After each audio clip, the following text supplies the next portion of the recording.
Olá, calviníssimos e calviníssimas! Estamos começando mais um Calvini Talks. Eu sou o Vinícius Seja e hoje o episódio vai ser maravilhoso porque nós temos um convidado ilustre aqui, um convidado de grande e vasto repertório, um convidado muito pedido, muito indicado por vocês. Então, hoje, com muita alegria, a gente recebe aqui no Calvini Talks o pastor Paulo Romero. E já queria passar para as palavras iniciais já do pastor. Pastor, o microfone é seu. Vinícius, muito bom estar aqui. Eu espero em Deus que o nosso bate-papo seja edificante e seja, ao mesmo tempo, informativo, né? Principalmente para as pessoas que não estão muito familiarizadas com a Bíblia, com a Palavra de Deus, né? Que a gente possa chegar até eles, né? De uma forma ou de outra. Claro, que a gente possa trazer luz nesse sentido, né? Prazer recebê-lo, viu? Bom, como que eu gosto de começar, né? Primeira vez sou aqui e eu sempre gosto de começar pela trajetória, né? Pela origem. Então, e eu inclusive acho que tem muitas pessoas aqui que estão assistindo a gente, que acompanham a gente, que queriam entender um pouco e conhecer um pouco mais da sua história, da sua trajetória. Então, se você já veio de berço cristão e... onde você nasceu, como que foi essa trajetória, como foi o chamado, né? Todo mundo tem essa, né? Como que foi o chamado pastoral, como que foi esse momento, se tem algum testemunho, algo que você sinta à vontade para compartilhar aqui conosco. Bem, vou tentar resumir porque é muita coisa, né? São mas mais de 52 anos de história, né? Evangélica, né? Mas eu nasci num berço católico. Certo. Lá no sul de Minas, numa vila, num município chamado Luminosa. Luminosa. Município de Brasópolis.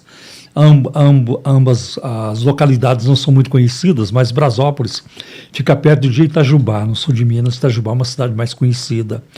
Tem universidade, fábrica de armas, o 4º Batalhão da Infantaria, sim. Fábrica de helicópteros. Então você vê, é uma cidade bem mais conhecida, importante, mais conhecida. Nós temos um pastor aqui que é de lá, o pastor Nilson, ele é de lá. Tem uma turma de presbiterianos lá em Itajubá que me conhecem, em Brasópolis também, e assim por diante. Mas eu nasci numa família católica, né? Certo. E quando eu nasci, à medida que eu fui crescendo, era interessante. Eu acho que eu devia ter uns meus 4, 5 anos de idade. As amigas da minha mãe chegavam em casa e pediam para eu imitar Jesus. Então eu corria para a parede, né, criança de tudo, corria para a parede, abria os braços, e elas gostavam muito que eu imitasse Jesus. E eu acho que essa inclinação para a religião, ela surgiu assim, de forma espontânea. Naturalmente. Porque meus pais não investiam em nada na vida espiritual. Minha mãe não ia à igreja, meu pai só trabalhar, ele tinha um armazém muito bem surtido e valorizava muito o lucro financeiro, é o que estava diante dos olhos dele. Eram os católicos de IBGE, católicos não praticantes. Exatamente. Então, eu não tive nenhum incentivo dos meus pais em relação à religião. Mas como lá no bairro tinha a igreja católica, a matriz, então eu comecei a me envolver, né? Eu me lembro quando eu nem estava ainda na escola primária, porque eu entrei na escola primária com 7 anos. Mas antes da escola primária, eu já comecei a ajudar o padre a celebrar a missa. Como eu não sabia ler, o padre, então, ele falava aquilo que eu tinha que responder em latim e eu ia memorizando. Então, era ali um pouco de memória auditiva também. Aí quando o padre, olha, eu vou falar em Introita ad altare Dei, essa é a primeira palavra da missa, porque naquela época a missa era em latim, né? Sim. E o padre celebrava a missa de costas para o povo. Então, quando o padre dizia Introita ad altare Dei, né, irei ao altar do Senhor, eu já tinha que responder, né, a Deus qui letificat iuventutem meam, a Deus que alegra a minha juventude. O padre virava para o público quando ele falava Dominus vobiscum, né? Aí eu tinha que responder et cum spiritu tuum. Senhor seja com vocês, ou convosco, e com teu espírito também, eu respondia. Pastor Paulo, você não vai cobrar uma aula de latim depois, né? Fazer um pique aqui. Mas veja bem, o povo estava lá, aquele povo assim, humilde, aquele povo piedoso, eu dizia, não piedoso, mas dedicado, né, a uma religião que eles não entendiam o palavreado, né? Isso mudou depois com o Concílio Vaticano II. Né? Aí começou em 1962, foi até 65. Aí o concílio fez um adornamento, uma atualização. Então os padres podiam agora tirar a batina, vestir roupa civil, como qualquer pessoa, e as missas começaram a ser celebradas no vernáculo, cada país na sua língua. Então isso aí deu uma abertura muito grande. As pessoas pelo menos agora sabiam o que o padre estava falando lá no altar. Né? Então surgiu no meu coração um desejo muito grande, Vinícius, de me tornar padre. Né? E eu, então, estudando na escola primária, quando eu terminei o primário, os meus pais já sabiam, falei, eu quero ir para o seminário, eu quero ser padre. E aí eles entraram em contato, o próprio pároco fez a ponte, e entrei numa ordem chamada SVD, Sociedade do Verbo Divino, também conhecida como Congregação do Verbo Divino. E eu passei 5 anos nessa ordem, me preparando para ser padre. Né? E foram anos assim muito importantes para mim. Né? Eu aprendi muita coisa com os padres. A língua latina, por exemplo, que a gente tinha que estudar a fundo, isso me ajudou muito. Né? E muitas outras coisas que eu aprendi. Mas um dia eu não quis mais, eu não tenho tempo para entrar em detalhes aqui. Eu saí do seminário e voltei para casa. E eu nunca tive um relacionamento bom com meu pai. Meu pai sempre vivia me expulsando de casa. Vai embora daqui, some daqui, não quero te ver mais. E um dia eu saí, fui embora de uma vez. E fui para São José dos Campos. E lá eu consegui trabalho na Embraer, a fábrica de aviões, que ela estava no início, começando. Então eu fazia parte de um grupo de 40 rapazes, que nós seríamos treinados para sermos mecânicos de estrutura de avião. Então tinha que passar por um treinamento e eu estava lá no meio. E no meio daqueles 40 tinha um rapaz da Assembleia de Deus. E ele então, no primeiro dia que ele me viu, o primeiro dia foi 2 de agosto de 1971, eu guardo as datas, né? Ele olhou assim para o grupo de rapazes e olhou para mim e disse, e ele pensou com ele mesmo, eu posso ganhar todo mundo aqui para Jesus, menos o Paulo Romeiro. Esse rapaz é um demônio, né? Eu vivia contando piadas imorais, eu contava piada até de Deus, da Bíblia, de Jesus. Eu era um escarnecedor, tá? Eu me tornei isso, depois que eu saí do seminário. Aí ele começou a falar de religião comigo. E a primeira vez que ele falou de religião comigo, eu dei uma nele para desanimá-lo de uma vez. Eu falei, peraí, você é formado em quê? Em que você é formado? Você estudou filosofia? Não. Teologia? Também não.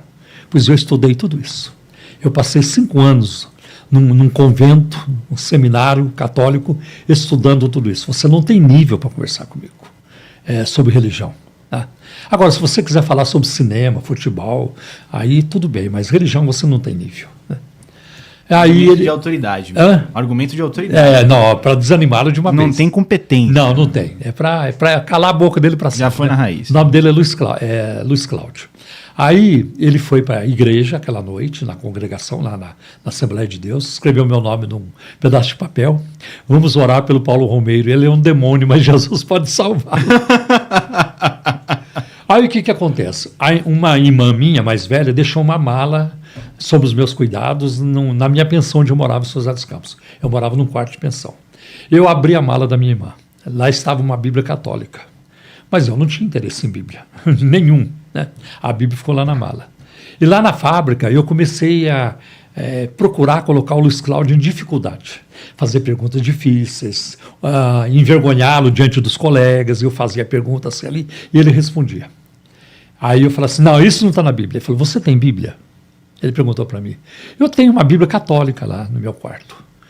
Olha na Bíblia católica. Aí, rapaz, esses meus embates com ele foi algo que o Espírito Santo usou. Eu nem percebi que o Espírito de Deus estava me trazendo. Então eu perguntava, ele respondia, eu chegava em casa, abria a Bíblia. Não é possível. Tem mesmo. Não é possível. Aquele cara é protestante. Essa Bíblia é católica. O que ele falou está aqui. Né? Então, isso foi acontecendo. Chegou uma época na minha vida que eu não conseguia mais dormir sem ler a Bíblia. Eu li um pouco. Às vezes chegava em casa, estava meio bêbado, tinha tomado algumas, o cigarro numa mão, a Bíblia na outra, encostado na parede, lendo. E às vezes eu começava a chorar. Né? E eu lia muito o Evangelho de João, do capítulo 13 ao 17, né? Que aquilo falou muito ao meu coração. Mas tem algo que aconteceu. Ele me convidou para ir para a igreja, eu fui numa quinta-feira, e aí, naquela quinta-feira eu não gostei do culto, porque por ser um ambiente pentecostal, eu ouvindo alguém falando e o outro aqui, glória a Deus, aleluia. Essa turma não sabe ouvir, essa turma não tem compostura, não tem ordem. Uhum. Bom, aí teve um momento que eu falei para ele, eu quero participar de um culto de vocês da Santa Ceia, da comunhão. Eu quero ver como é que os crentes tomam a comunhão. Ele falou, você não vai poder entrar, porque tem que ter carteirinha de membro para entrar. Olha. Eu falei, não, eu vou. Ele falou, se você for, não fala que você me conhece. E eu fui com uma cigarra no bolso, entrar numa Santa Ceia da Assembleia de Deus da década de 70. Nossa. Né? Aí quando o porteiro se descuidou, eu entrei. Quando eu entrei, estavam todos ajoelhados orando. Falei, eu vou ter que ajoelhar também, porque senão eu vou descobrir que eu não sou crente. Aí me ajoelhei, foi uma canseira. Eu estava ajoelhado, sem orar, sem fazer nada. Falei, quando é que isso aqui vai acabar? No dia seguinte, era um domingo, né? Eu fui assistir o filme do Ben-Hur. Aquela versão mais antiga do Charlton Heston. Essa é clássica, conhecida. Aí tem uma passagem no filme. Isso foi no cinema. Tem uma passagem no filme que o Ben-Hur é preso, é levado com outros companheiros a atravessar um deserto, até que eles chegam num oásis onde eles vão tomar água e comer. Mas muitos estão morrendo no deserto, na travessia. Quando chega naquela vila onde eles vão tomar água, um oficial romano disse, ninguém dá água para Ben-Hur. Ele não vai tomar água. Mas o homem estava morrendo de sede. E aí alguém no filme chega com uma vasilha de água, se agacha e dá água para Ben-Hur. Tá? E essa pessoa no filme era Jesus. Né? Aí o oficial romano levantou o chicote para chicotear Jesus. Jesus se levantou e não aparece o rosto de Jesus. Jesus olhou nele e ele ficou sem ação. Ele ficou sem ação. Naquele momento, Vinícius, eu senti um soco nas minhas costas, como se alguém tivesse me dado um soco. Eu até virei para ver quem é que estava me agredindo. Eu olhei para um lado, era um velhinho. Falei assim, isso aqui não dá para o começo. Eu olhei do outro lado, era um casal de namorado agarrados. Falei, peraí, não foram eles têm coisa mais importante a fazer. Mas naquele momento veio na minha mente. Eu não posso dizer para você que se foi audível, mas foi algo muito forte naquele momento. E Jesus estava na tela. Né? Este é o Deus que você deve seguir. Né? Então eu saí do cinema transformado. Eu acredito que eu fui ali aquilo colaborou para o meu processo de conversão. No dia seguinte, segunda-feira, eu cheguei na fábrica. O meu armário de trocar de roupa era do lado do armário do Luiz Cláudio, que estava me evangelizando. E aí eu perguntei para ele, tem culto hoje? Hoje não tem, só quinta-feira. Mas eu quero aceitar Jesus, eu quero receber Jesus. Vai ter que esperar até quinta-feira. Porque a ideia era essa, você só recebe Cristo, quando alguém faz um apelo, você levanta a mão e vai lá na frente. Aí eu falei, tá bom, então vou aproveitar para fumar, porque depois de quinta-feira não vou poder mais. E foi assim, aí quando chegou na quinta-feira, o dia transcorreu normal, eu conversei com um professor meu lá na fábrica, ele era assim, um professor muito inteligente, mas ele era um cara debochado, acho que talvez ateu, ele não acreditava em nada, e eu fui consultá-lo sobre o passo que eu estava dando. Perguntei para ele, professor, o Luiz Cláudio está me chamando para ir para a igreja dele, o que você acha? Eu devo ir lá? Sabe o que ele respondeu? O quê? Ah, vai, mineiro. Se você gostar, você fica. Se você não gostar, você não fica. Não tem risco nenhum. Eu falei, é verdade, não tem risco nenhum. Então vamos, né? Vamos. Vamos embora. Só que é um problema. Jesus é um perigo. Jesus é um tremendo de um sedutor. Se você passar por perto, já era. Você está fisgado. Né? Isso não é só comigo, com qualquer pessoa. Né? Jesus tem um poder de atração que ninguém tem. Ninguém tem. Aí eu trabalhei o dia todo, né? A turma falando, mineiro, você está caindo na lábia do Luiz Cláudio. Eu sou muito esperto, não caio na lábia de ninguém, né? Toda aquela... Sou mais eu, né? Toda aquela soberba, arrogância. Aí, na quinta-feira, 11 de novembro de 1971, era uma quinta-feira. Fui para a pensão, tomei um banho, jantei, peguei a Bíblia Católica, embrulhei no jornal para ninguém saber que era a Bíblia, e fui, aquela Bíblia Católica que eu estava lendo, e fui para a igreja. Fui para a Assembleia de Deus. Cheguei lá, acho que uma meia hora antes do culto ou mais. Não tinha quase ninguém. Eu só me lembro de um casal que estava lá arrumando as coisas lá na frente, mas a igreja estava com a porta aberta. Eu entrei, não tinha mais ninguém ali orando. E eu dobrei os joelhos. E pela primeira vez na minha vida, eu falei com Deus de uma forma real. Eu me lembro exatamente o que eu falei. Eu não sabia orar, mas eu falei assim: General, o teu soldado está aqui. Se houver espaço nas fileiras, eu estou pronto para a luta. Estou pronto para a batalha. E eu caí num pranto, Vinícius. Eu caí num pranto que o meu corpo todo sacudia. E eu chorava, e eu chorava. E era um pranto assim, alto, sabe? Não era um pranto silencioso. Eu chorava muito. Mas eu sentia um rio passando por dentro de mim, me lavando, me limpando. E eu sei que eu estava sendo aceito no amado, né? Aceito em Cristo. Então, agora, tem um aspecto aí da minha conversão que eu gostaria de acrescentar. Fica à vontade. Meu pai, ele teve muitos problemas espirituais. Houve uma época na minha infância, adolescência, que de vez em quando eu via o meu pai conversando com a minha mãe, assim, de manhã, quando levantavam. Ele falava para minha mãe: os espíritos não me deixaram dormir essa noite. Os espíritos vieram e me perturbaram. E ele então começou a se queixar, né, de espíritos do além. Ele não falava demônios, mas que não deixava ele dormir, ouvia passos na casa, barulho e tudo isso. Então ele começou a buscar ajuda no espiritismo, no kardecismo, em terreiros. A turma vinha e falava: você tem que desenvolver, você tem isso e aquilo, né? Então ele começou a se envolver e aquilo me afetou diretamente.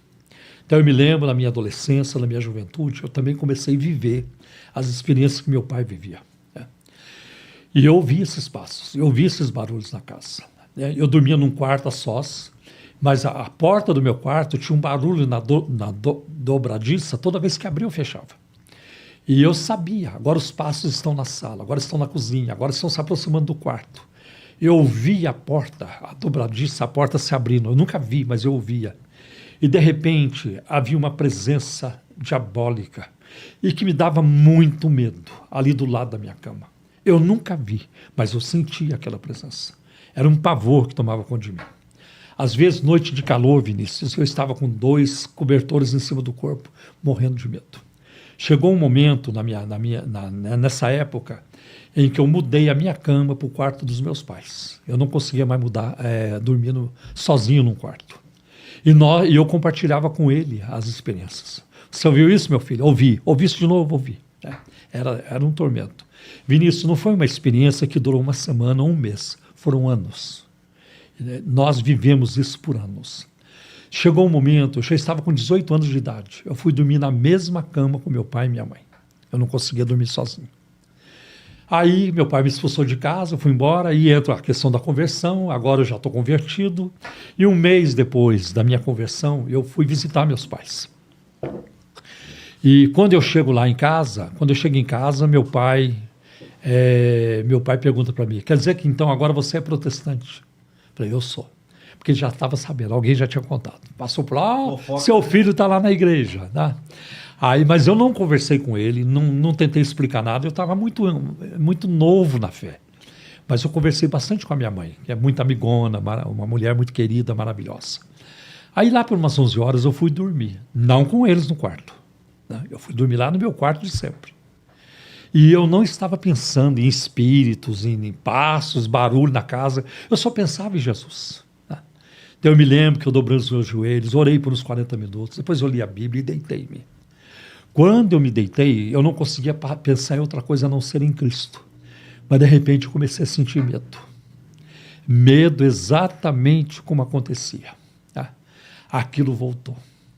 E de repente aquela presença invisível, mas estava ali do lado da minha cama, e eu fui dominado pelo medo novamente. É um pavor que tomava conta de mim. Eu tentei chamar minha mãe, eu percebi que a minha boca não mexia, eu estava paralisado. Eu tentei mover o braço esquerdo, eu queria checar, né? Eu estou paralisado ou não? E eu não conseguia me mover.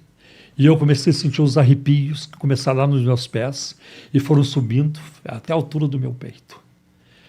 Mas eu comecei a pensar: o sangue de Jesus é contra ti, Satanás. E os irmãos já tinham me explicado algumas coisas, apesar de eu ter um mês de crente. E eu fui fazendo aquela batalha espiritual. E, de repente, eu não sei quanto tempo durou isso. Se foi segundo, 1 minuto, 5, 10 minutos, eu não tenho noção do tempo. Mas, de repente, a paralisia cessou. E eu sentei-me na cama, e eu virei-me para a direita, onde estava aquela presença. Eu disse muito alto. Todos na casa ouviram o que eu falei. Inclusive um cunhado que estava dormindo ali com a minha irmã em casa naquela noite, estavam visitando. Então eu falei, todos ouviram. E eu disse o seguinte: ó diabo, por muitos anos você tem atormentado a minha vida. Mas eu quero te fazer uma pergunta nesta noite. Por acaso você não está vendo o sangue de Jesus no meu coração? Você não percebeu ainda que eu já fui lavado e remido no sangue de Jesus? Fora! Deu um grito. Ai de ti se tu voltares. E naquele momento, Vinícius, o quarto encheu-se de paz. Eu deitei-me e dormi, e uma noite tranquila, sonhando com Jesus. Essa experiência, nesse nível, nunca mais aconteceu. Eu tive outros encontros bem menores, com uma intensidade muito menor, muito mais fácil de resolver, e eles foram parando. E finalmente, depois de um tempo, nunca mais eu vivi essa experiência, né? Então, acho que tem um processo muito bonito de libertação também, né? Que Cristo operou na minha vida, né? Então, essa é uma parte da minha conversão, né? Agora, o meu chamado pastoral, ele começou com a conversão. Eu recebi a Cristo na quinta-feira à noite. Na sexta-feira da noite seguinte, na sexta-feira à noite, eu já estava na rua com os irmãos distribuindo folhetos, né? Eu não sabia falar nada, então eu ficava perto de um deles para ver como é que eles faziam e aprendendo. E nunca mais, para pegar o jeito. E nunca mais parei, Vinícius. Então, essa é uma parte aí da minha trajetória. Pastor Paulo, muito obrigado por contar, porque olha, eu vi realmente nos seus olhos aí, eu consegui sentir verdade, muita verdade, e consegui sentir tudo isso que o senhor falou, realmente. Nossa, de verdade, a gente já teve muitos convidados aqui no nosso canal, no podcast, mas esse foi um dos testemunhos mais incríveis que eu já ouvi na minha vida, não é? Acho que nem aqui no podcast. Muito obrigado por ter compartilhado, e assim, glória a Deus pela sua vida, glória a Deus pela obra que ele fez, que ele tem feito, né, na vida do senhor. Muito, muito legal isso. E, bom, agora tem diversas perguntas que me vêm à mente, né, nesse sentido. Hoje o senhor é pastor lá da Trindade, né? É a Igreja Cristã da Trindade. Tá. E fica lá, Zona Sul, certo? Se eu não me engano, lá perto da São Judas? Fica ao lado do metrô São Judas, fica na Avenida Fagundes Filho, número 55, ao lado do metrô São Judas. Legal. Então, mas eu imagino que nessa trajetória passou por diversos ministérios, né? E aí uma pergunta que eu tenho já vai um pouco nessa linha. Quando você se tornou pastor de alguma igreja, ou começou até mesmo esse ministério com os panfletos, os folhetos, como que foi isso também para o restante da família? Porque, por exemplo, nesse dia, aí a gente vai até onde que o senhor estiver aí confortável, tá? Nesse dia, por exemplo, que o senhor falou com essa presença, né, que estava na casa, e eu falei que eu não ia chamar de senhor, estou chamando o tempo todo, né? Desculpe. Mas como que foi também nesses momentos? Porque começou a cessar, né? Você mesmo disse que começou a diminuir a presença, esses episódios. E o seu pai, o restante da família, quando viu isso, isso foi algum tipo de testemunho até para eles, né? Eu imagino que viram que de fato Jesus é maior, Jesus é o nosso Senhor. O meu pai teve um temperamento muito difícil. Ele era um homem violento. A comunicação péssima. Por exemplo, eu nunca ouvi meu pai falar para mim que ele gostava de mim. Sim. O meu pai falava comigo para me xingar. Nossa, então, quando ele só falava para me xingar, mas para falar uma outra palavra, ou dar uma ordem, ou para pedir, faz isso ou faz aquilo. Então, o relacionamento foi sempre difícil, mesmo depois que eu me tornei crente. A minha mãe se converteu, ela se tornou uma mulher de Deus. Eu fiz um culto doméstico lá na vila, na Luminosa, na casa de um irmão, um pedreiro que tinha se mudado para lá. E lá naquele culto ela se entregou a Jesus, né? E meu pai a proibiu de ir à igreja. Então ela ficou assim uns 5 anos pelo menos sem botar o pé na igreja. Ela se batizou, foi batizada nas águas. Então quando eu ia lá à Luminosa, eu servia a ceia para ela escondido do meu pai, na casa de uma irmã, uma coisa assim, né? Então era muito difícil. Mas eu dei uma Bíblia para ele, né? E à medida que o tempo foi passando, eu evangelizei na medida que eu podia, outras pessoas também. Mas aí, sempre que eu podia, eu falava alguma coisa para ele. Uhum. Aí um dia, já estava há 4 meses antes de morrer, ele teve um AVC, ele teve um derrame. E a minha mãe me chamou. Meu filho, o seu pai está aqui no hospital e ele falou que quer conversar com você. Nesse momento você ainda residia em Luminosa? Não, eu em São Paulo. São Paulo. São Paulo já. Aí ele quer falar com você. Eu falei, então, eu estou indo aí, mãe. Eu estou indo aí. Mas os pais ficaram em Luminosa? Eles ficaram lá em Luminosa. Aí, agora ele estava lá no hospital em Brasópolis, e ele estava lendo a Bíblia. Eu dei uma Bíblia para ele e ele leu muito a Bíblia. Como é que eu sei disso? Porque depois que ele morreu, eu peguei a Bíblia, ela estava cheia de anotações. Cheia de anotações. Como ele estudou a Bíblia, né? Aí eu cheguei no hospital, tinha muita gente no quarto, sobrinhos, familiares, tios, a família estava lá. Né? Parecia um piquenique, não um quarto de hospital.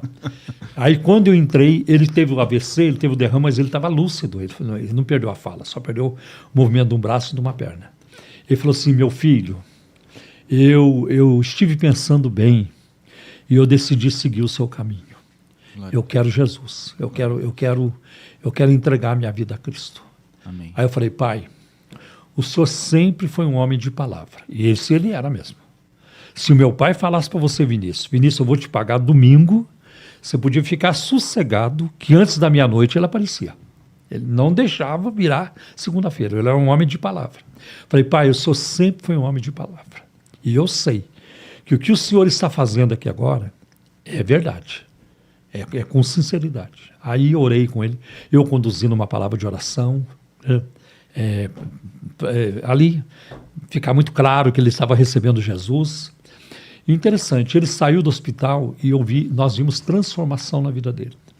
Ele começou a chamar as pessoas com quem ele tinha brigado ao longo da vida. Chama o fulano de tal. Ele chamando um por um e pedindo perdão. Né? Agora, no dia que ele ia ser batizado, aí ele faleceu. Né? Mas eu não tenho dúvida que o batismo não salva, é para quem já é salvo. Né? Com certeza. Então, foi uma benção. Só assina embaixo. Foi uma benção. Maravilha. Muito, muito interessante, que legal. Olha só que coisa, né? E outros na família também vieram a Cristo. Sim. Bom, aí já até aproveitando para a gente entrar um pouco num dos assuntos, num dos temas que eu queria tocar hoje com você, por que no momento, né, da sua conversão, não sei se teve, né, mas teve alguma curiosidade de voltar para a Igreja Católica? Por que seguir na Pentecostal? Porque de início você tinha começado a trajetória com Verbo Divino, como que é o nome? Não, aí é uma ordem católica. Isso. Para me tornar padre. Por que não voltar, não para a ordem, né, mas por que não voltar para a religião? Deixa bem, Vinícius, quando eu me converti à fé evangélica, eu vim do catolicismo. Sim. Então, o que foi mais difícil para mim, abrir mão quando me tornei evangélico, não foi o cigarro. Foi difícil, mas eu parei. Não foi parar de beber. Não foi parar com farras. A coisa mais difícil para mim foi a mariolatria. Mariolatria. Eu era devoto de Nossa Senhora. Eu nunca fui atrás de santo. São João Bosco, São Sebastião. Eu ia direto na rainha. Porque eu fui ensinado assim. Então eu me tornei um devoto de Nossa Senhora. E eu ouvi o padre lá no seminário falando, a gente ouvia tudo isso. Olha, no juízo final, no momento em que você estiver descendo as escadarias do inferno, você dá uma olhada para cima, porque é possível que Nossa Senhora vá baixar o rosário e você segura no rosário que ela te levanta lá para o céu. Então era assim, Maria, a Nossa Senhora, não a Maria, porque a Maria da Bíblia é uma mulher maravilhosa, né? Então a Nossa Senhora tornou-se tudo para mim. Então, mesmo depois da minha conversão, Vinícius, eu estava disposto a continuar com a minha devoção à Nossa Senhora sem o pastor saber. E o pastor não precisa saber da minha devoção à minha mãe querida. Né? E eu não tenho dúvida que eu já estava convertido, mas muito no início havia essa confusão. Mas aí eu não sabia cantar música da igreja evangélica.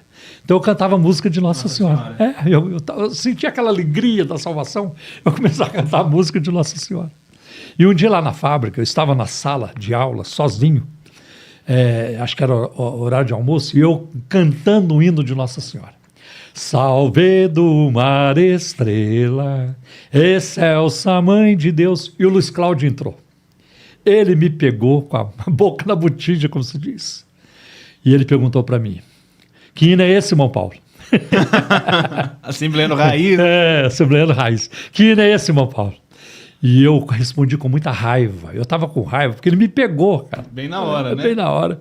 Eu fiquei com muita raiva. E eu respondi com raiva. Isso não é hino de crente, não. Isso não é hino de crente. Aí ele falou uma palavra que resolveu. Ali foi assim um divisor. Ele falou assim, e eu pensando que você estivesse liberto. Cara, aquilo mexeu comigo. Falei, não, eu estou liberto. E nunca mais. Então, existe uma diferença muito grande entre a Maria da Bíblia e a Maria do catolicismo romano. Uhum. A Maria da Bíblia é uma mulher maravilhosa, cheia da graça, exemplo de fé para nós, a mãe do meu Salvador. Nunca houve uma mulher na história da humanidade mais importante que Maria. Tá? Agora, ela não é aquilo que a Igreja Católica diz ela ser.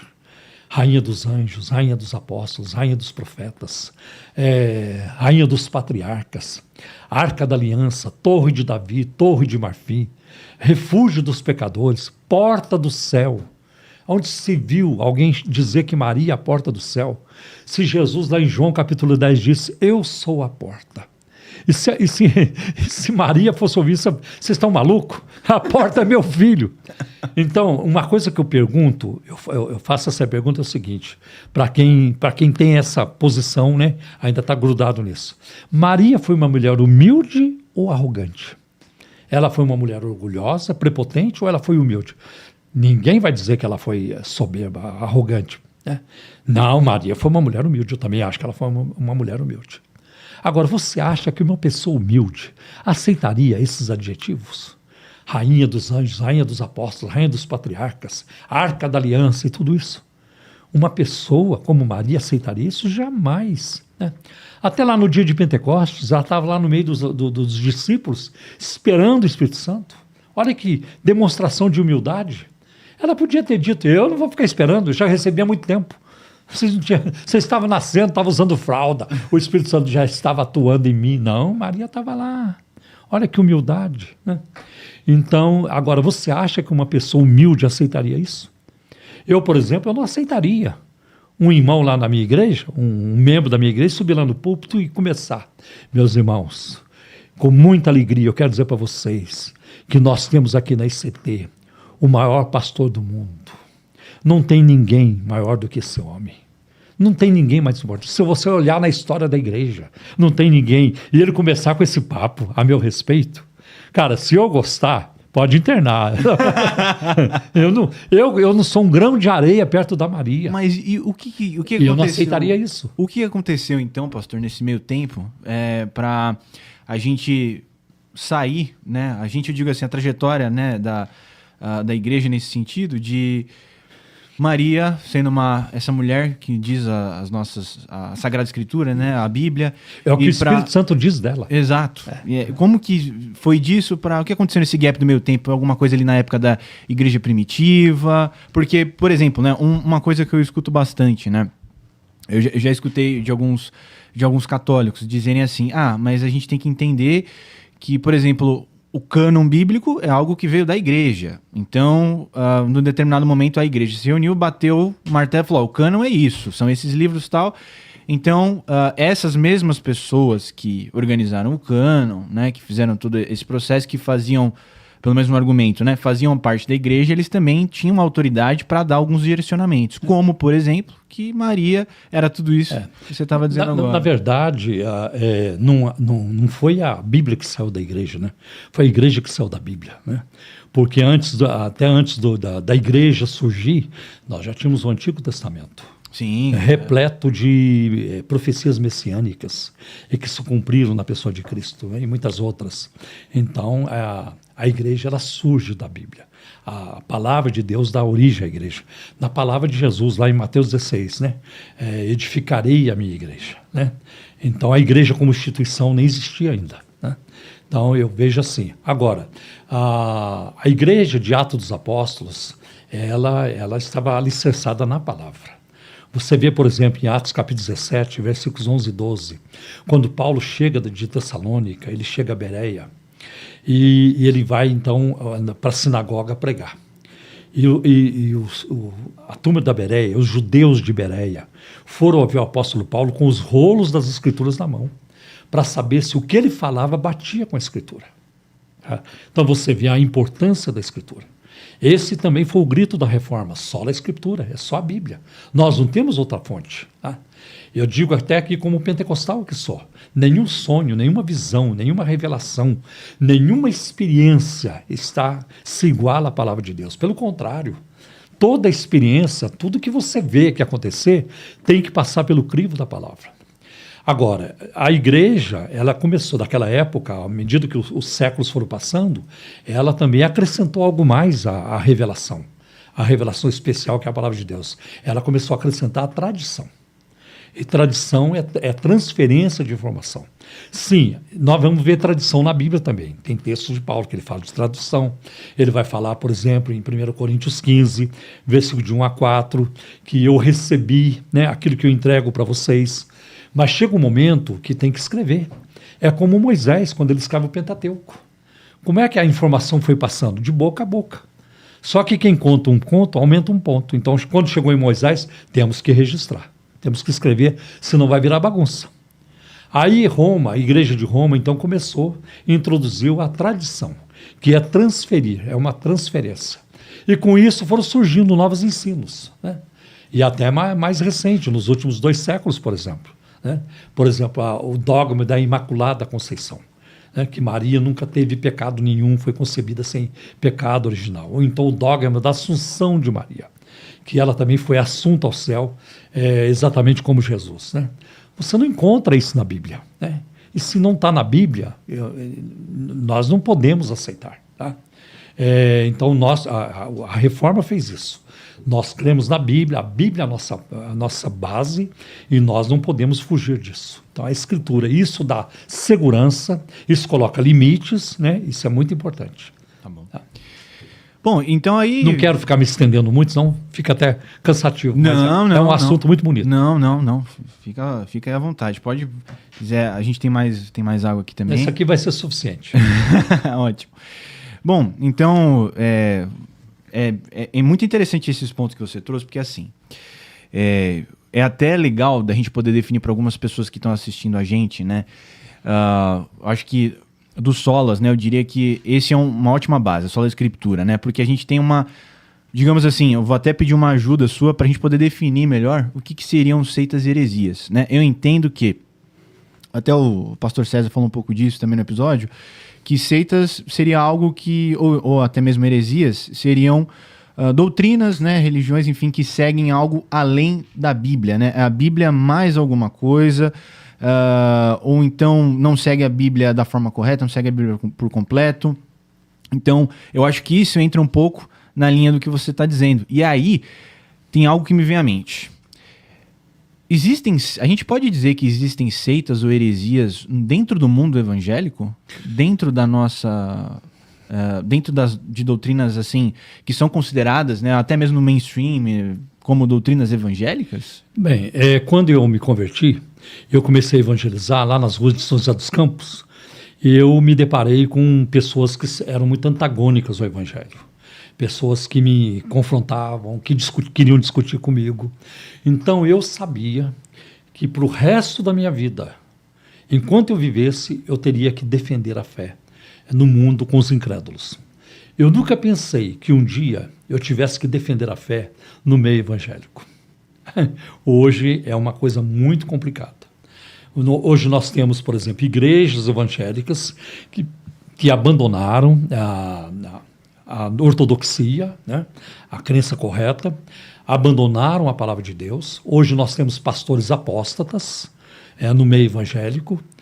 Só pedir para você definir o que seria uma pastora apóstata para quem está ouvindo a gente. Olha, a apostasia é você abandonar a fé. Né? Está lá em 1 Timóteo capítulo 4, versículo 1. O Espírito abertamente diz que nos últimos tempos apostatarão alguns da fé, dando ouvidos a espíritos enganadores e a doutrina de demônios.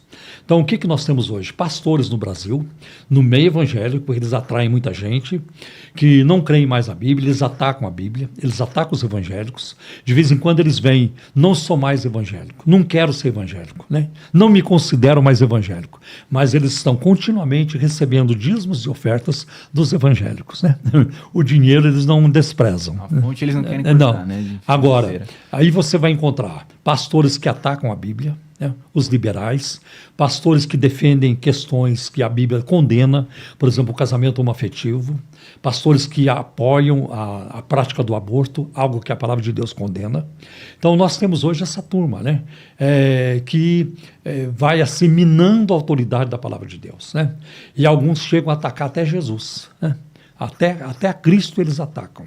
E colocam as suas ideias, suas cobiças, suas arrogâncias, porque eles são prepotentes, acima da palavra de Deus. Eu acho que hoje é um grande problema na igreja evangélica. E uma outra coisa, o maior desafio que eu acho para hoje, para a fé cristã, não é o islamismo. O maior desafio não é. O maior desafio para a fé cristã hoje, pelo menos no Brasil, é a igreja evangélica. Porque grande parte da igreja evangélica, eu nunca vou generalizar, mas grande parte da igreja evangélica hoje está perdida. Perdida no sentido espiritual, sem salvação. Tá? Porque eles vão à igreja para se resolverem, voto, campanha, propósito, e vão atrás de bugigangas, é martelinho, é rosa ungida, é sal grosso, é toalhinha e assim por diante, e nem querem ser transformados. Eles não querem ser transformados, eles querem que Deus transforme a loja deles. É uma relação meio comercial, né, com Deus. Eles não querem mudar, eles querem que Deus mude o carro deles, mude a casa deles. Mas eu não preciso mudar. Eu estou muito bem assim, enterrado nas cobiças, na corrupção. E isso é uma coisa muito triste hoje no nosso meio. Mas eu acho que também é importante a gente trazer que, assim, isso também é um mundo voltado de doutrinas, né? Um mundo que está muito ligado também a essa parte de doutrinas. E eu acho que existe uma certa linha que até, digamos assim, a divergência ela pode ser bem-vinda. Por exemplo, que está em alta hoje no mundo evangélico, calvinismo e arminianismo. Toda hora rola, né, essas tretas aí e tal. Às vezes, para você ter ideia, a gente chama convidados pentecostais, arminianos aqui para o nosso podcast, às vezes sempre tem algum comentário, algum problema nesse sentido, né? E imagino que o inverso também deve acontecer, né? Irmãos arminianos, pentecostais devem chamar aí uma galera mais calvinista e tal, e sempre acontece esse tipo de problema. Agora, meu ponto que eu quero trazer é, existe aí uma certa divergência que ela, diria que ela faz parte, pode até ser saudável porque não é algo salvífico, não está sendo algo que vai diretamente... Jesus não é Deus, pronto, exemplos, né? Não existe esse debate dentro dessas doutrinas. Agora, existem certas situações que fogem demais, que a Bíblia é de fato preto no branco. Exemplos que você trouxe, né? Do aborto, do casamento homoafetivo. Então a gente entende que também essa divergência ela pode existir, mas desde que ainda siga as escrituras, certo? Sim. Entendimentos, pé do batismo, né? Alguma coisa nesse sentido. Isso tem. Tem uns que criticam os presbiterianos por batizarem crianças, e tem aqueles que só praticam o batismo por imersão, não querem saber do batismo por aspersão. Eu acho que são questões secundárias. Com certeza. Periféricas. Então, periféricas, secundárias, não são doutrinas fundamentais. A gente vai entrar no céu com isso ou sem isso. Né? Agora, nas doutrinas fundamentais, geralmente os evangélicos concordam. É muito difícil você encontrar uma denominação, mesmo os neopentecostais, que não vão acreditar na ressurreição de Cristo, fisicamente dentre os mortos, ou que negam a Trindade. Né? Geralmente os evangélicos eles estão unidos nas doutrinas fundamentais. Agora, nas secundárias é que aí acontecem as divergências, posições escatológicas, que também não vai afetar a nossa salvação. Né? E a questão de arminianismo e calvinismo, alguém até me perguntou um tempo atrás, né? O calvinismo é uma seita? Eu falei, não é uma seita, é uma corrente doutrinária. Né? E você vai eles vão encontrar apoio na Bíblia, como os arminianos também. Aí nós estamos diante de uma antinomia, são coisas em contraste, e você não pode jogar uma fora por amor à outra. Você vai ter que conviver com as duas. Né? E como disse um professor meu, calvinismo e arminianismo são como duas metades de um telhado. As duas se encontram em algum lugar, mas está acima da minha cabeça. Né? Agora, eu respondo ainda sobre essa questão. Os melhores anos da minha vida espiritual foram os anos que eu passei em São José dos Campos. Tá? Eu passei lá 8 anos da minha conversão, depois eu fui para os Estados Unidos. Mas foram os anos produtivos, de muita oração, de muita experiência com Deus, vigília, evangelismo, fazendo culto ao ar livre. Era uma vida frutífera, foram os anos mais frutíferos da minha vida. E a alegria que nós tínhamos de servindo a Deus ali. Eu não sabia nada de Calvino, eu não sabia nada de Armínio. Essas coisas nem chegavam, né? A minha mãe nunca ouviu, não saberia falar o que é calvinismo, jamais. Ela morreu e foi para o céu, uma mulher de Deus. E outra, Calvino é do século XVI. Houve muita vida espiritual antes do século XVI. Com certeza. Então eu acho assim, eu não quero gastar o meu tempo, a minha vida, me debatendo nessas questões. Principalmente quando elas começam a gerar animosidade. Então, as pessoas envolvidas no debate se esquecem do Sermão do Monte, da ética de Jesus, de que nós temos que amar até os nossos inimigos. Né? Tem arminiano que não conversa com calvinista, calvinista que não conversa com arminiano. Terrível. Acha terrível. Até que arminiano vai para o inferno ou vice-versa. Não, isso aí é falta de conversão. Porque eu não tenho coragem de ofender ninguém. Eu não quero ofender ninguém, eu não quero ofender um ateu. Ninguém. Porque todo ser humano merece ser respeitado. Não importa a sua preferência sexual, não importa a sua etnia, não importa a sua religião, todo ser humano tem que ser respeitado. Então, nós precisamos, no mínimo, nos respeitar. Claro. Isso, inclusive, é bíblico, né? É bíblico. É bíblico.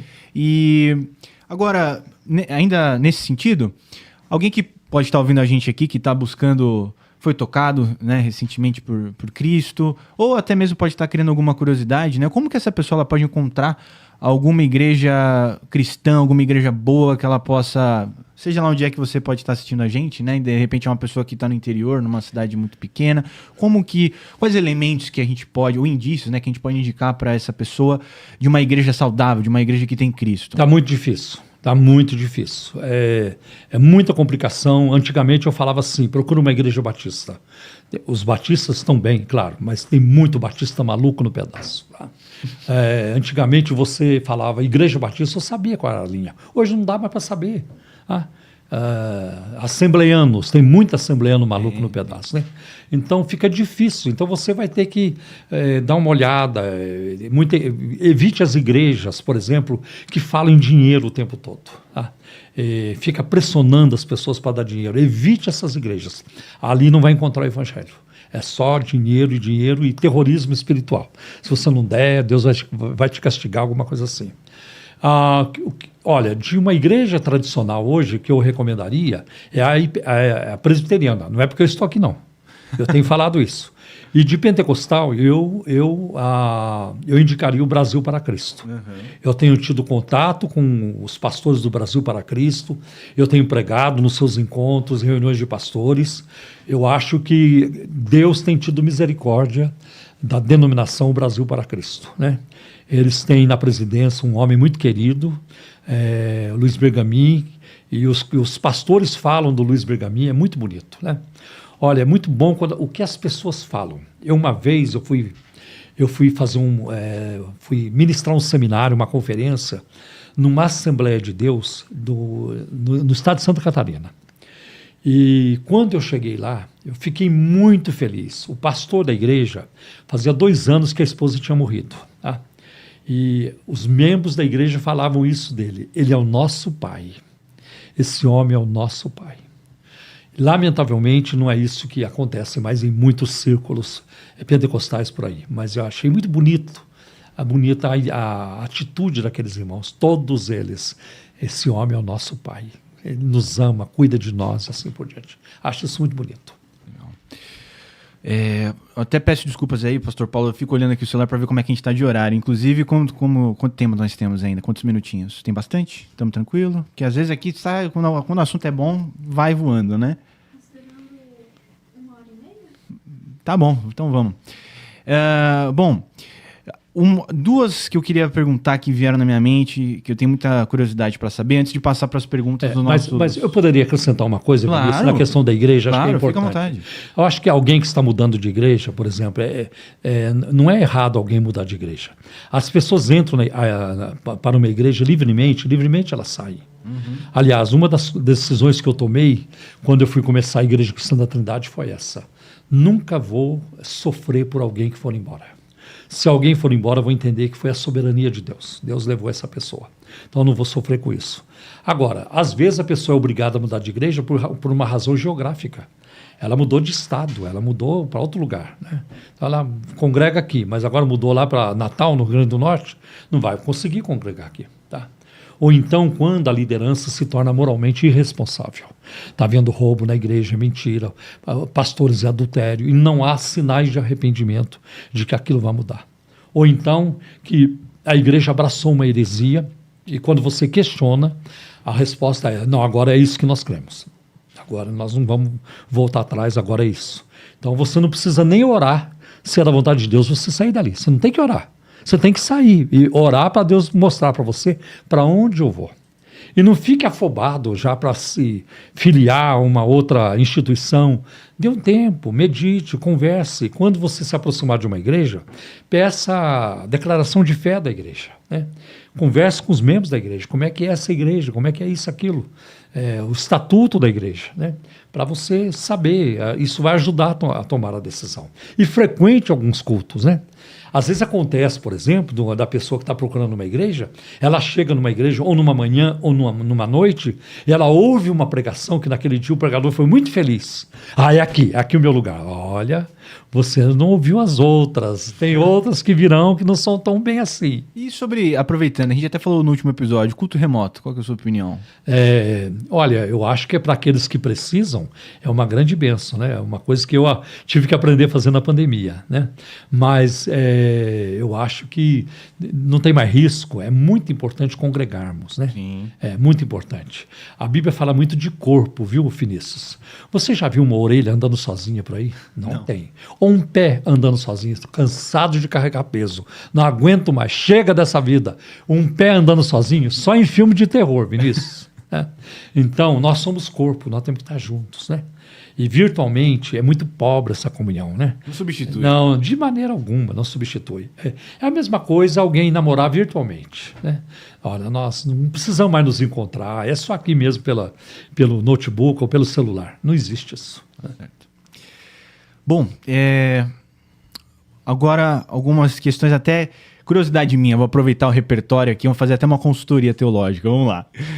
Nesse sentido, né, ainda nisso que a gente está conversando, o que... Por exemplo, né, a gente sola a escritura, na Bíblia diz, né, por exemplo, quando a gente vai falar de... Essa eu vou me achar aqui, soteriologia, salvação, a gente sabe que, para nós, o que tem que ser feito, né, para uma pessoa ser salva, fé em Jesus Cristo, arrependimento dos pecados, mas fé em Jesus Cristo. Algumas dúvidas que vêm na minha mente nesse sentido por exemplo, e aí eu vou citar uma hipótese aqui que é a primeira que me vem em mente, inclusive que está relacionado com a nossa conversa. Uma pessoa, por exemplo, uma pessoa católica, que ela acredita, que ela tem fé em Jesus. Ela acredita que Jesus, aí é uma opinião que a gente está jogando aqui, tá? Ela acredita que Jesus é o salvador dela, etc., mas ela segue doutrina católica, né? A gente pode pegar esse exemplo para outras coisas também. Se ela tem a fé em Jesus, isso basta, apesar de ela estar dentro de uma doutrina que possivelmente não segue a Bíblia da forma correta? Porque eu acredito, pastor, que nós temos irmãos que podem estar em doutrinas, como por exemplo, de outras igrejas e seguem doutrinas muito diferentes, que não seguem a Bíblia da forma como a Bíblia deve ser seguida, mas que essas pessoas, genuinamente, elas têm a fé em Jesus. E aí, óbvio, né?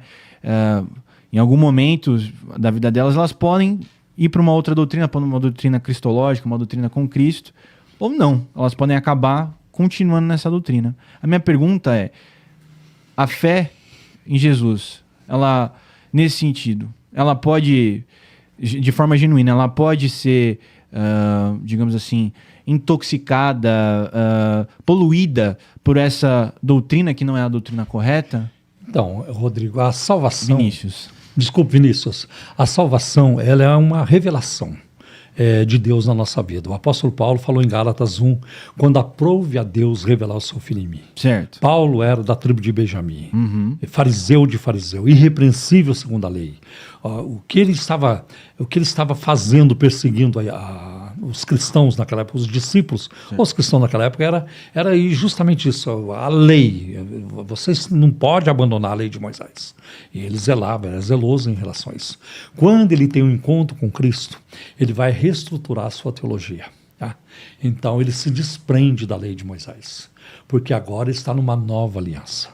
Então, tudo que você perguntou aí, por exemplo, no meu caso, eu conseguiria, depois daquela experiência que eu tive com Cristo, eu conseguiria ficar no catolicismo quando chegasse, por exemplo, o dia 12 de outubro. Eu não consigo conviver com idolatria. Uma coisa, os evangélicos às vezes caem em adultério, mentiras, os evangélicos caem na embriaguez às vezes, um punhado de coisa, imoralidade. Sim. Mas eu nunca vi um evangélico ser disciplinado por causa de idolatria. Não, você estava rezando na frente de tal estátua, assim. Nós sentimos repulsa por idolatria, que é uma prática condenada pela Bíblia de Gênesis e Apocalipse. Né? Então, como é que eu conviveria com isso? Eu não saberia conviver, eu não conseguiria conviver. Por exemplo, já aconteceu em funerais de pessoas da minha família. Eu estava presente lá na Igreja Católica. Tá?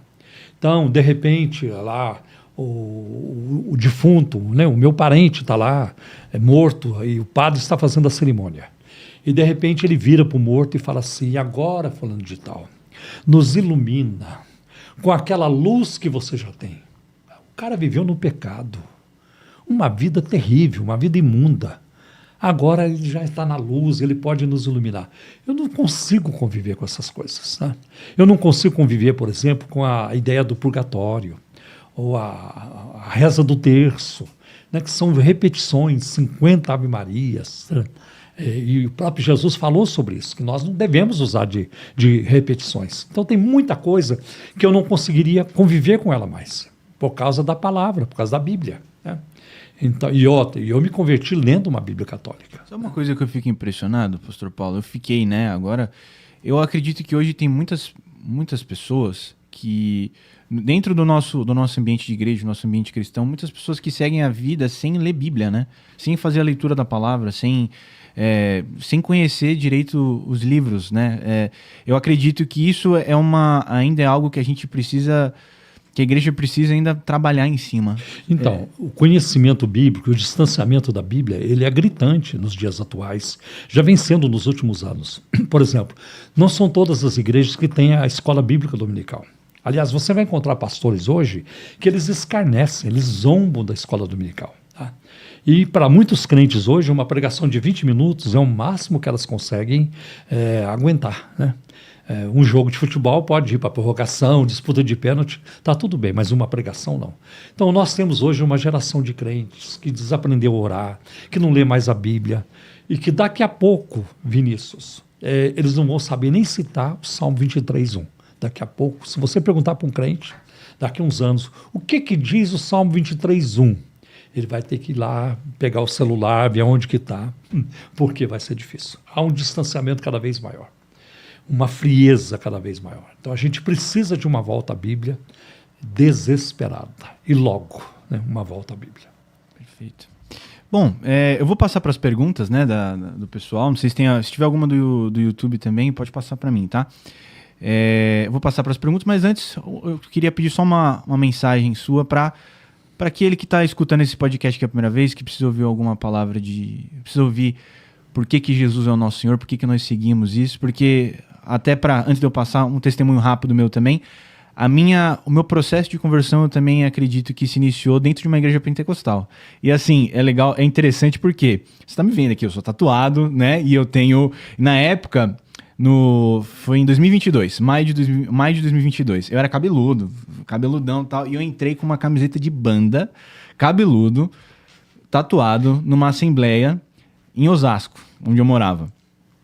E, assim, eu lembro que eu entrei, eu até fiquei meio assim, né? Falei, tá, eu cheguei na porta, falei, posso entrar aqui e tal? Falei assim, fica à vontade, não sei o quê. E aí eu lembro de eu olhando assim, as pessoas ajoelhando, né, no banco e tal. E aí o culto começou a rolar e foi mais ou menos a mesma coisa que você estava trazendo aqui para nós, né? Começou aquela gritaria, tal, cânticos fortes, né? E aí eu olhando e pensando, né? Será que eu tô no lugar certo, né? Enfim, e aí aos poucos, conforme o culto foi acontecendo, eu fui me sentindo tocado por aquilo. E eu lembro que eu já vinha também de um, digamos assim, não é diretamente de um berço presbiteriano, mas a minha família paterna, a minha avó ela é presbiteriana até hoje, e, enfim, tentou trazer os filhos para esse sentido também.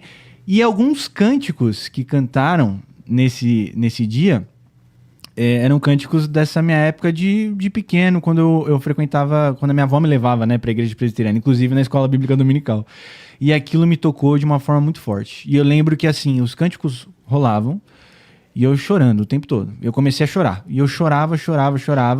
E eu não conseguia cantar, pastor. Chegou num determinado momento que eu fiquei com raiva, no meio do culto. Eu fiquei com raiva, e eu fechei meus olhos e eu falei, Senhor, deixe que eu me capacite para que eu possa louvar o teu santo nome. Não foi exatamente com essas palavras, mas foi algo nesse sentido. Deixa eu cantar para você, deixa eu te louvar. Eu lembro que eu fechei os olhos, na hora que eu abri os meus olhos, o choro parou na hora. Na hora. Foi uma coisa assim que nunca aconteceu na minha vida. Nunca, assim... muitas vezes a gente fala essas coisas, o pessoal acha que é psicológico, é a tua mente, não sei o quê, né? Mas a gente sabe, nós que já fomos tocados pelo nosso Senhor Jesus Cristo, através do Espírito Santo, a gente sabe que essas experiências, elas existem e elas são poderosíssimas, mais poderosas do que qualquer coisa que... E elas duram. No meu caso, já se passaram 52 anos. Tá? Então não foi um entusiasmo de alguém lá com 19 anos, que estava confuso na vida, vamos ver, não. É algo real. E é uma mudança, né, pastor? Uma mudança. Eu era um rapaz que falava muito palavrão, tava nem aí com nada também e tal. E aí a gente sente essa mudança, e outra a gente coisa, muda. As pessoas vêm e falam, inclusive, né? E eu me converti num momento em que eu não precisava de conversão, não precisava de Cristo. Eu estava bem, eu estava trabalhando na Embraer, uma potência. Eu tinha um bom salário, eu morava sozinho, ninguém para mandar no meu nariz. Eu era livre para fazer o que quiser, me divertia como queria. Eu tinha grana para bancar meus vícios. Mas dentro de mim um vazio tão grande que só alguém do tamanho de Jesus preenche. Nada vai preencher. Sexo, dinheiro, prestígio, mulherada, isso não preenche. Não existe vida fora de Cristo. Ninguém vai ser feliz, ninguém. É impossível ser feliz de verdade. Existe um paliativo, existe uma felicidade genérica. Isso aí, cada um pode dizer, não, eu sou feliz. Sem Cristo, não. Você sabe por quê? Não existe tragédia maior para qualquer ser humano na face da terra do que morrer sem Cristo. Não existe tragédia maior. E não existe vitória maior para qualquer pessoa do que morrer em Cristo. Então, por isso que Cristo me empolga. Não é a Assembleia de Deus que me empolga, não é a Igreja Cristã da Trindade que me empolga. Não, o que me empolga é Cristo, né? É uma pessoa. Né? E esse relacionamento, ele é real, ele é contínuo. E uma das coisas que Deus traz muito na minha vida é a alegria. Deus me fez um homem alegre. Né? Uma vez a minha mulher me levou no psiquiatra. Né? Ela achou que eu estava com muitas... Eu sou um pouco de TDAH, né? Uma coisa assim. Ela achou que eu tinha que ir no psiquiatra. E para não contrariá-la, eu fui. Né? E aí cheguei lá no psiquiatra e ela falou e tal. Aí ele começou a conversar comigo. Né? Aí eu falei, doutor, eu sou um homem feliz, eu sou um homem alegre. Aí, naquela época, eu trabalhava no Mackenzie. Eu trabalho no Mackenzie, mas eu sou também pastor de uma comunidade. Eu gosto do meu povo e tal. Aí ele virava para minha esposa, sinto decepcioná-la, mas o seu marido não tem nada. E ele falou isso umas 3 vezes para ela. Olha, sinto decepcionar você, mas não tem nada. Seu marido não tem nada de errado, não. Eu falei, e agora atestado pelo doutor. Então... por um psiquiatra. Né? Um psiquiatra atestou. Então, Jesus faz isso na nossa vida, né? Amém. A alegria, viver em Cristo é viver uma aventura. Amém. Não existe aventura maior, né? E olha, se Jesus não fosse o que é, eu já teria pulado fora do barco há muito tempo. Tá? Eu não sou um gênio, mas eu também não sou um trouxa, eu estou aí na média. Então, se Jesus não fosse o que ele é, eu já teria para o lado do barco, né? E outra, um cristão não embarca numa canoa furada. Esse é o meu problema com o ateísmo. Os ateus dizem não queremos nada, não existe isso, não existe aquilo, é perda de tempo, mas eles não têm nada para colocar no lugar. Pergunta para um ateu, o que você sugere então?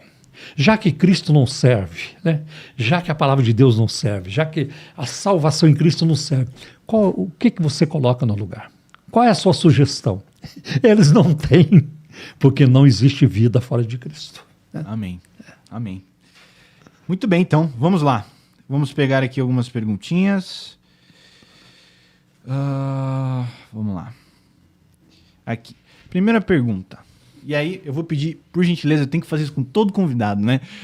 Pra gente fazer no sentido de ser mais um ping-pong, um bate-bola, tá? Pra gente fazer um pouquinho mais rápido. Primeira pergunta. Gostaria que explicasse qual a explicação... Mas é assim que tá a pergunta, pastor. Gostaria que explicasse qual é a explicação de guardar o sábado. Primeira pergunta. Olha, não existe no Novo Testamento nenhum versículo sequer que diz que um cristão tem que guardar o sábado. Tá? Se nós olharmos, por exemplo, para Atos capítulo 15, quando os discípulos após se reuniram naquele primeiro concílio, e eles decidiram algumas coisas, não impor sobre os gentios, a não ser que se abstenham do sangue, da carne sufocada, dos ídolos e da imoralidade sexual. Aquele era o momento de colocar o sábado, e eles não o fizeram. Então não existe no Novo Testamento um só versículo que diz que um cristão tem que guardar o sábado. Tá? Então nós estamos numa nova aliança. E eu poderia elaborar mais coisas, mas não precisa. Bom. Próxima pergunta. A gente trabalhou um pouquinho isso, mas acho que dá para aprofundar mais. Quais são as 2 ou 3 seitas mais perigosas, pela sua sutileza, para a fé cristã? Eu acho que o adventismo do sétimo dia é um dos maiores perigos hoje, porque eles têm um proselitismo muito intenso, eles gostam de se envolver com os evangélicos, e todo envolvimento dos adventistas com os evangélicos tem um alvo, é o proselitismo. Por exemplo, se eles visitam a casa de alguém para falar sobre vida e saúde, até uma obra que eles têm, eles acabam depois trazendo a doutrina adventista. Os evangélicos que colocam seus filhos nas escolas adventistas, não se esqueçam de que os seus filhos serão bombardeados com a doutrina adventista. Não tem como escapar. Qualquer envolvimento, né? A mídia adventista é uma mídia forte demais, né? E eles usam a Bíblia, né? Mas não tem como você aceitar o adventismo, porque eles colocam uma falsa profetisa chamada Ellen G. White como no mesmo nível dos profetas da Bíblia, que ela é o espírito de profecia. E tem uma coisa muito complicada sobre Ellen White. Ela profetiza, ela profetizou muitas vezes e não aconteceu. E ela contradiz a Bíblia, depois ela percebe que o que ela falou está errado, aí ela se contradiz. Então ela contradiz a Bíblia e ela contradiz a si mesma. E tem farta documentação sobre isso, farta. Perfeito. Qual é a importância e os perigos da apologética na vida da igreja? Aí eu vou até pedir um parênteses. O que é apologética também, para a gente poder trazer para o pessoal? Olha, a apologética, nós podemos nos valer do versículo que está lá em 1 Pedro capítulo 3, versículo 15, diz assim: Antes, santificai a Cristo como Senhor no coração de vocês, e sejam sempre preparados para responder com mansidão e temor a qualquer que pedir a razão da esperança que vocês têm. Tá? Então a palavra responder ali no grego é apologia, de onde nós temos o termo apologética, que é fazer uma defesa verbal da fé cristã. Não é uma defesa física, é uma defesa verbal. Então é apresentar razões para a fé. Por que o cristianismo é diferente? É relevante, eu diria. Por que Cristo? Por que devemos considerar a Cristo? Como está lá em Hebreus, considerem a Cristo. Então é isso, o apologeta ele defende a fé, ele reúne informações, fatos, e ele deve fazer isso com amor, né? Com amor. Porque na apologética é muito perigoso a vaidade, a arrogância, e nós temos que falar a verdade com amor. Existe também uma tentação dos apologetas de diminuir a outra pessoa, com ataques ad hominem, em vez de tratar do assunto, começa a atacar a pessoa, isso nós não podemos fazer também. Não devemos. Devemos amar. Ninguém vai ouvir você, nenhuma pessoa vai te ouvir se ela não sentir que você a ama, que você a respeita. Ok, perfeito. Fale um pouco de sua infância em Brasópolis. Observação, eu sou de Itajubá e lecionei 4 anos em Brasópolis. Então, eu não vivi muito em Brasópolis, porque eu saí muito novo de lá. Eu saí de Brasópolis, de Luminosa, com 11 anos. Eu voltei, acho que com 16. Aí eu fiquei 1 ano em Brasópolis, estudando, terminei o ginásio. E aí fui para São José dos Campos. Então eu nunca mais voltei a morar em Brasópolis, né? Eu vou lá de vez em quando. A casa onde eu nasci em Luminosa hoje é uma pousada muito maravilhosa. Pousada com salina, em homenagem à minha mãe, que a minha irmã caçula, Maria Goretti, ela é uma empreendedora e é uma benção a pousada. Então eu gosto de ficar lá porque para descansar é maravilhoso, né? Comida boa, piscina e a vista em Luminosa, as montanhas, é uma coisa deslumbrante. Tá bom. Agora a gente precisa ir lá então, né? Maravilha. Nossa, essa daqui entra um pouco naquilo que a gente estava falando de calvinismo e arminianismo. Eu acho, por que os pastores calvinistas... Nossa, essa daqui, hein? Quem mandou essa pergunta? Por que os pastores calvinistas são melhores em pregar do que os arminianos? Você é exceção. Aí tem um adendo, um complemento. Quis dizer que, em uma média, os calvinistas são mais bíblicos, mas temos grandes arminianos. Eu acho que a própria reforma protestante, ela ajudou nisso, né? A reforma, por exemplo, a ênfase na palavra, né? O que nós vemos, por exemplo, no mundo pentecostal, a ênfase mais na experiência, né? Então, às vezes, muita cantoria, hinos e mais hinos, muita experiência, e é precisa a palavra de Deus. Então, a pregação expositiva não é um forte nos movimentos pentecostais, não vou generalizar. Tem bons pregadores arminianos, né?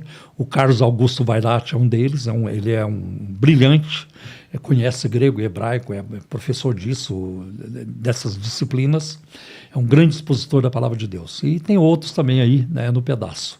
Mas, com certeza, a reforma protestante, ela influenciou o mundo presbiteriano, o mundo reformado, empurrou mais para a pregação expositiva, que é o texto explicado, né? Que é muito importante. Perfeito. Esse documentário aqui tem o nome da pessoa, tem uma pessoa que comentou: obrigado pelo livro Super Crentes, foi muito importante para mim. Quer comentar um pouco sobre isso? Sim, o livro Super Crentes, ele foi publicado a primeira vez em 1993, um livro que refuta a teologia da prosperidade, né?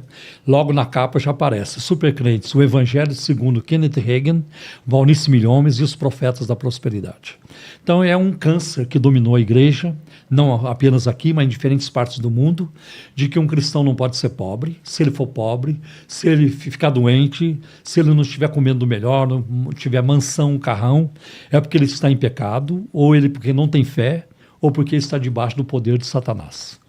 E se nós formos medir a vida espiritual de uma pessoa, avaliá-la pela conta bancária, pela mansão onde ela mora, então nós podemos dizer que o Neymar tem uma comunhão com Deus fora do comum, o Ronaldo Gaúcho também e outros, e não é por aí, né?